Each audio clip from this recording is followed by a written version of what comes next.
hinugasan ko na siya. Kasi wain lang natin ang pagganito. Iniisip ko kung ipipirito ko siya kasi sobrang mantika pag pinirito ko. I-air fry ko na lang pala.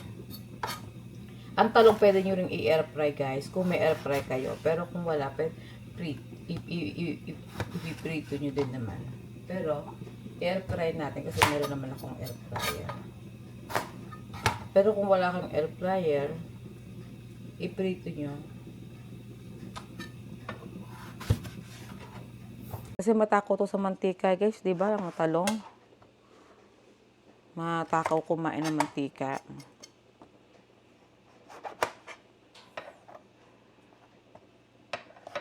Ayan. Ganyan.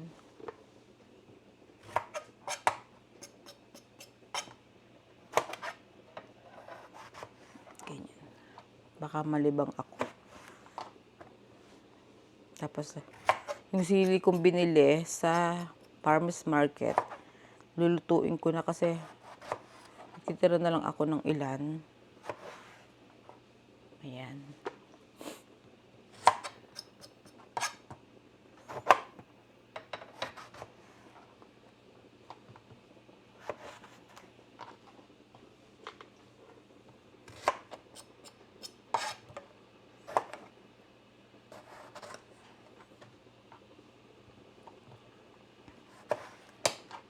Kakain na ako bago ako pumasok para maibideo ko.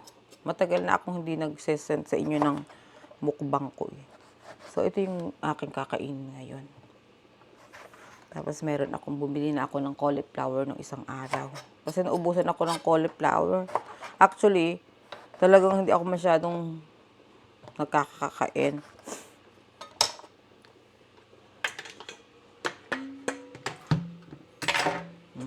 Ayan. Tapos, ilalagay natin dito.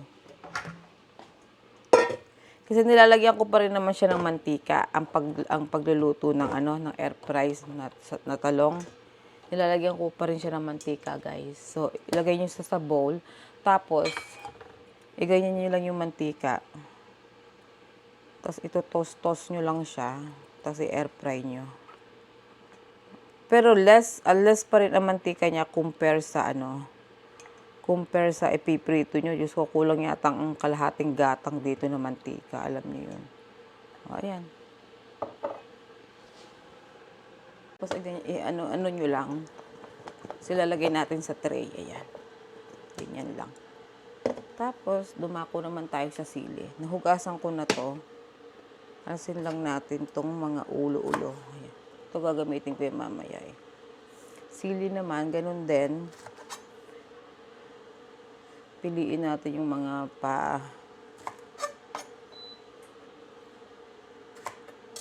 So, tapos i-layer nyo lang sa baking sheet. Yan. I-layer nyo lang ng ganyan siya.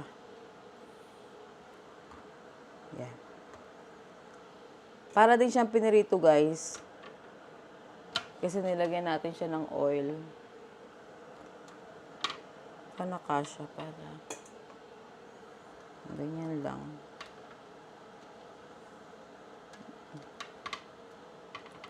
Yan. Ayan. Baking sheet lang. I mean, this is other way na para hindi masyadong oily ang ating talong. Tapos may mga natirang talong dyan. Nyo.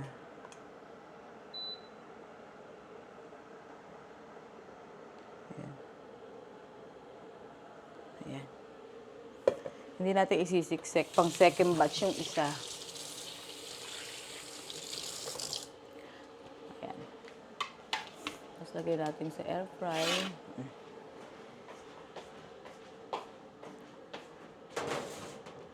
Ready ng air fry.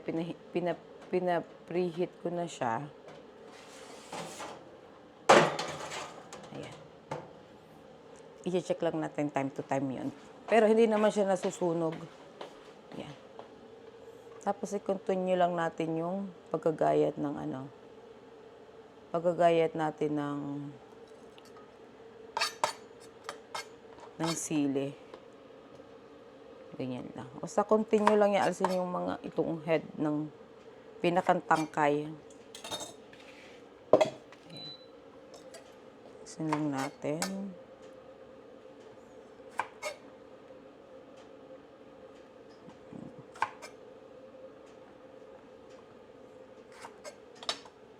Tapos, hiwain natin ang, hinalasan ko na ng, hindi naman alis na alis ng buto kasi hindi naman siya maano. Hindi siya,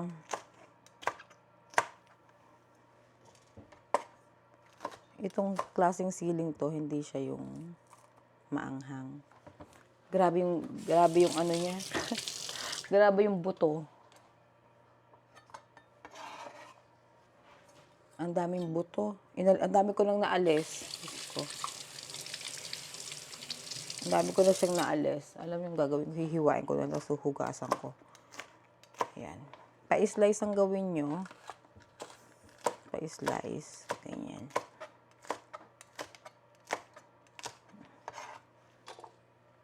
Ayan.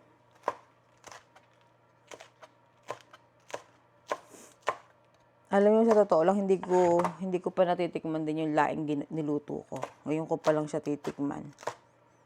Mamaya, titikman natin. Kasi masarap siya pag may, ubusan kasi ako ng cauliflower, pero may nabili na ako.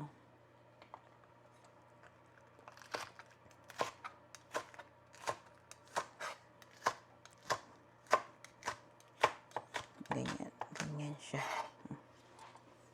Tapos, hiwa-hiwain lang. Diba?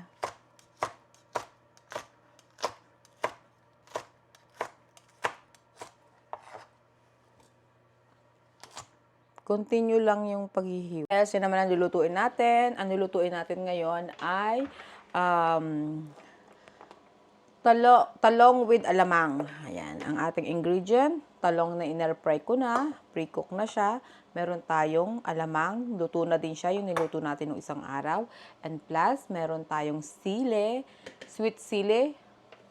Chili, sweet chili green.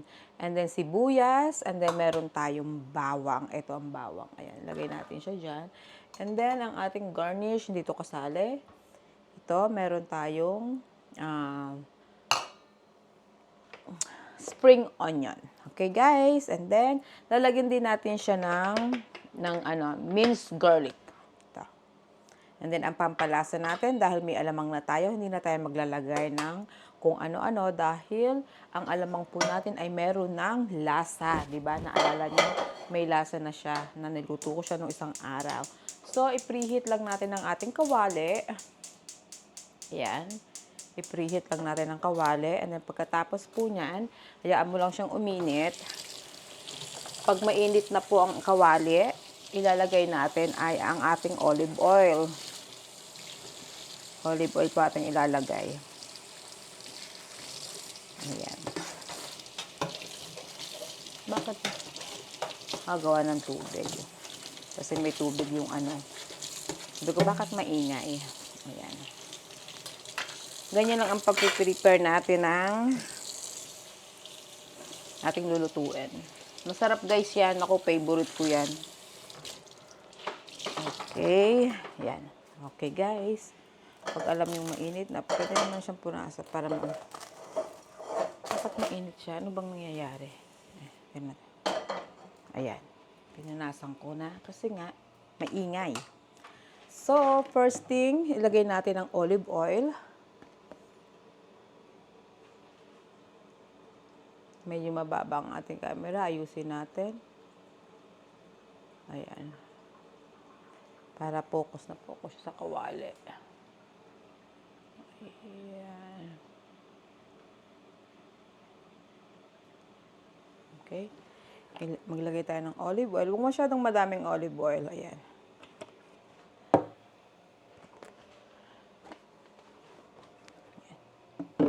Ito, set aside na natin to. Ayan. Ito yung mga panlahok natin. Ayan. Hindi pa mainit siguro to. And then, first thing, ilagay natin ng sibuyas. Siguro hindi, mainit na ba? Oh, mainit na. Ilagay ang sibuyas. Maraming sibuyas guys, mas marami. Masarap naman tong sibuyas na to, yung red. Kasi ang red ay sweet. Medyo may pagka-sweet siya. Non-stick kasi yung ating ang ating kawali. So, easy to eat na hindi tayo gumamit ng metal. Last time gumamit ako ng metal. Ayan, yan yung sinasabi ko kaya ako napapaso. Kung saan napupunta yung sibuyas. Ayan. Ganyan lang. Gisa-gisa lang guys. Igisa nyo until mag-caramelize ang ating sayang pong maliit na sibuyas. Ilagay natin dyan. Ayan. Hayaan nyo mag-caramelize ang ating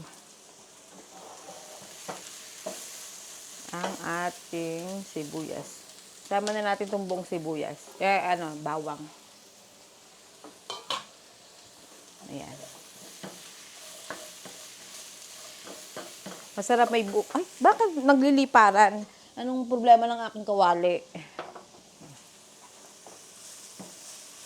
Ayan. Hayaan nyo lang makarmalize siya.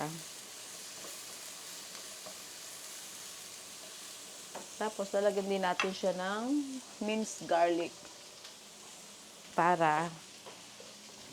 Kasi masarap din yung, alam niyo yung bawang na na buo-buo, tapos luto siya. Tapos, lalagay na natin sa fridge kasi hindi na natin kailangan. Yan. Lagay na natin sa fridge ang bawang. Ang pinakang snack ko na lang siguro mamaya, guys. Alam niyo kung magdala-dala ako ng cheese. Yun na lang ang pinakang snack ko sa trabaho.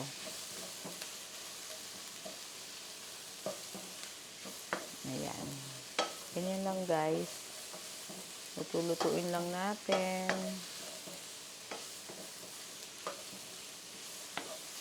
Ayan.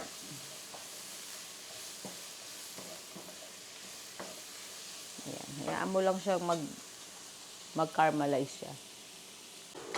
So, ayan na siya. Then, ang una natin ilalagay ay ang bagoong.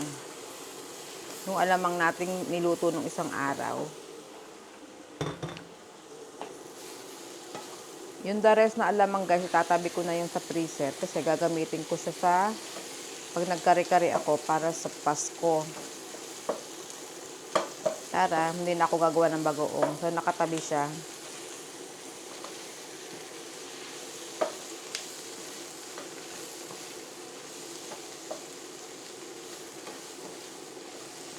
Ipi-freezer ko na siya. So, hayaan nyo lang, igisa-gisa nyo lang yung inyong bagoong. Luto na naman tong alamang, hindi na kailangan lutuin. Naluto ko na siya, alam nyo yan. Sa napakahabang oras, di ba?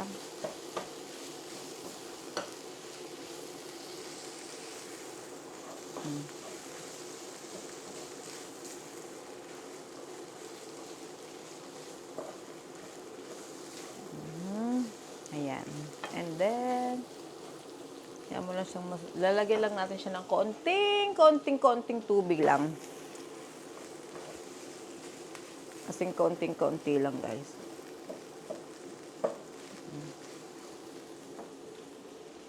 At alam niyo yung bagoong na yun ay may baboy. Ay, hindi pa mainit ang ating tubig.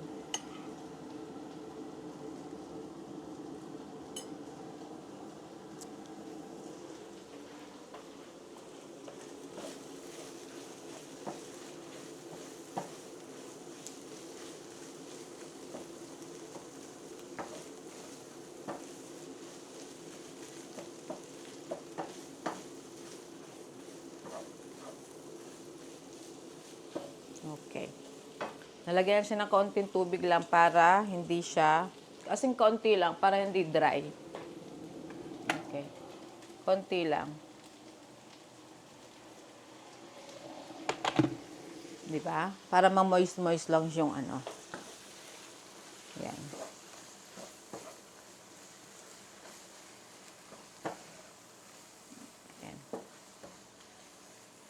Di ba sabi ko nga sa inyo, ang pagluluto kaya sumasarap dahil sa pagigisa.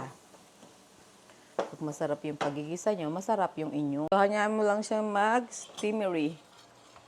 At ilalagay na natin. Una natin ilalagay ay sili. Dahil luto na ang ating talong, hindi na kailangan ng kung ano-ano sa ating talong.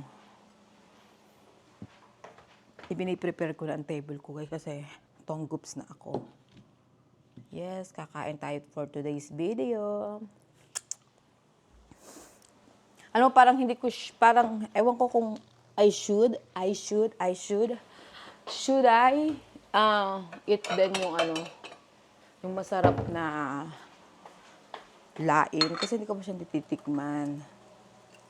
Tikman natin. Gusto ko ayaw kong isama yung pork belly sa bagoong. Parang side dish lang siya. Yan. Lagay natin ito dyan. Ay, nagamit ko na pala lahat ng bawang ko. Gagawa sana ako ng suka. Sukang sausawan. Para sa bagoong, diba? Ay, para sa pork belly. Ayan. Alam niyo yung nagawa niyo yung diet niyo, pero nag-enjoy kayo sa pagkain niyo. Kailangan lang talaga, huwag kayong tamarin. Kaya guys, huwag kayong tatamarin paggagawa ng ulam or ng pagkain nyo para enjoy pa rin ang ating diet, guys. Ihina natin ang apoy at baka masunog. Yes, hayaan mo lang yan dyan. Bantayan yung niluluto ko, guys, at ako nagpiprepare ng table natin. Umalis yung mag-ama, may lakad sila. And then, ayan, ilagay na natin ang sili. Ayan. Diba? Pagkalagay ng sili. Sana umuwi si Kano kasi gusto ko makapagkwentuhan sa kanya. Ayan.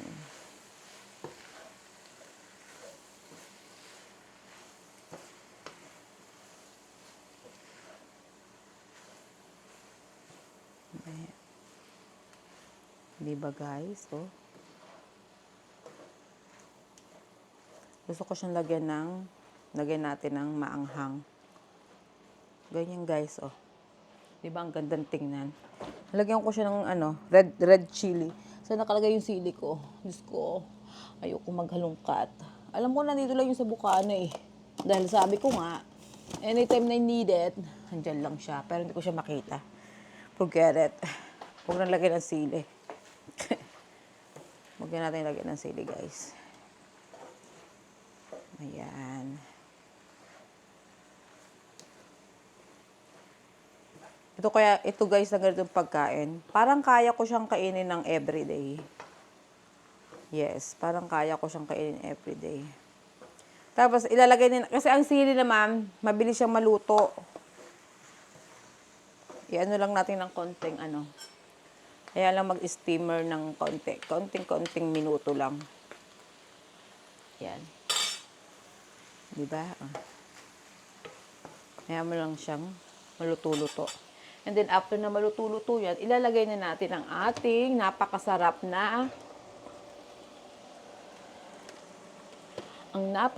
nating talong.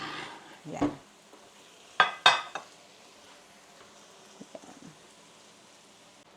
Nilagay ko na guys ang talong. Ayan. Lagay na natin.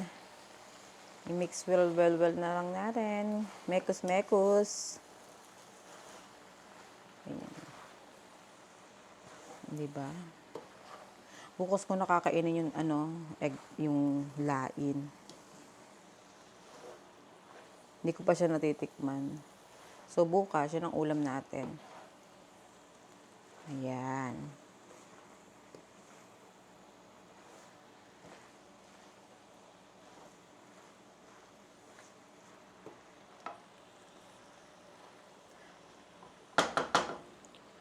Guys, ang sarap nito. Nako. Ihanda nyo na ang marami yung white rice. Could you imagine, guys, kung hindi ako no rice? Diyos ko po. Siguro nakakalahating kaban na ako nakakalahating kaban na ako, guys, na nabigas. Yung 25 kilo na bibili dito, siguro nakaganon na ako. Yes. Ganun talaga. Mahilig talaga ako sa rice. Kaya lang, now, medyo naedad na at ang ating sugar level ay medyo, ayan, mix-mix lang natin siya. Para, di ba, sarap nito. Sarap niya. Tapos, ilagay na natin to. Ayan. Lagay na natin siya. Mayaan mo lang medyo maano-ano siya. Maluto-luto yung yung talong dun sa, sabi nga nila, may sinasabi sila. Yung parang masipsip ng talong ang bagoong. Nanunuot, ayun. Yun ang tamang manuot ang alamang sa ating talong. See, wala na akong nilagay na ibang pampalasa. I-off na natin. And then, ilagay na natin siya sa plato. Ilalagay na natin sa ating plate. Ayan. Ayan natin siya dyan. Diyos ko. Guys, ang sarap nito. Ayan.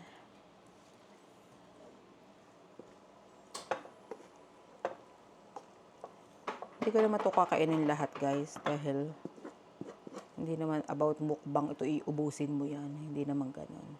Dahil hindi naman talaga healthy na kumain ka ng marami. Ayan. Diba?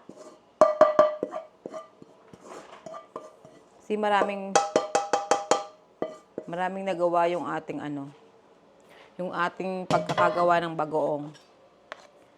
Oh, ayan. Ayan guys, diba At gagamit tayo ng serving spoon. At dahil hindi natin naman yung kayang ubusin, linis-linis din ng tagliran at pangat namang videohan na napakadumi ang iyong plato.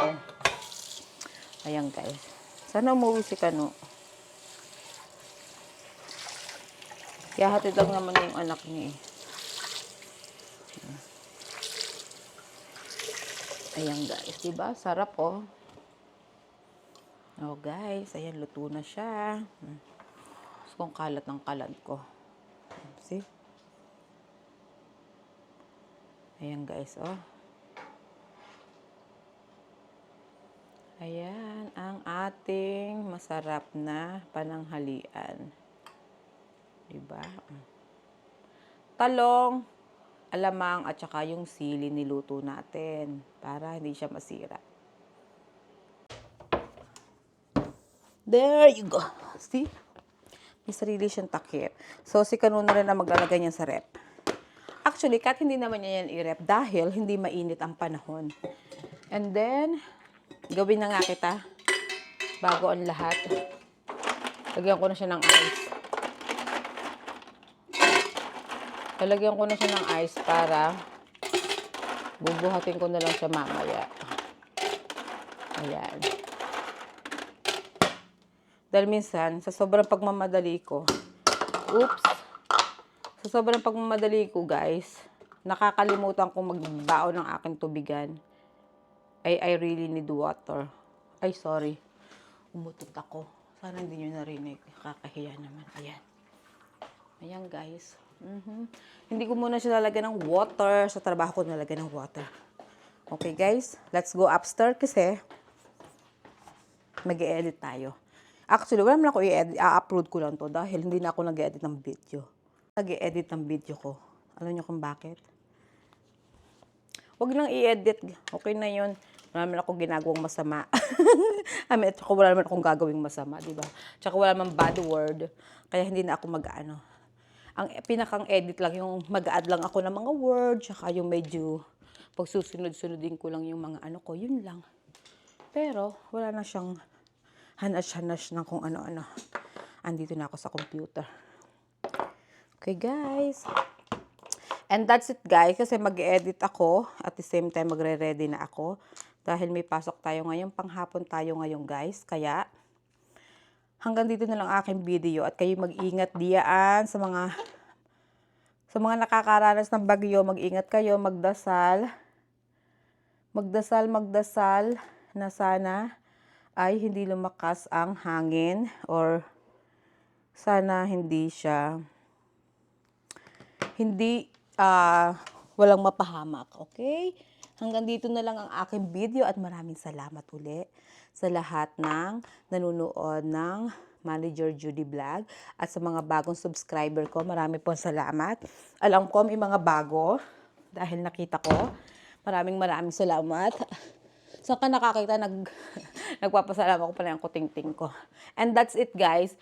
Hanggang dito na lang talaga at tapos na at ako ay malilate din sa trabaho. And plus, congratulations sa ating dalawang winner for our second week of Hashtag Aguinaldo mula kay Manager Judy. Ayan po, nasa taas, ilalagay ko po. Hashtag Aguinaldo mula kay Manager Judy. At sa lahat po ng ka-manager natin, don't worry, meron pa tayong 6 weeks na pagsasamahan para sa ating Aguinaldo. Okay? Maraming salamat po. Maraming salamat. Don't forget, like and share, subscribe, and don't skip a ad. Bye! Love you guys!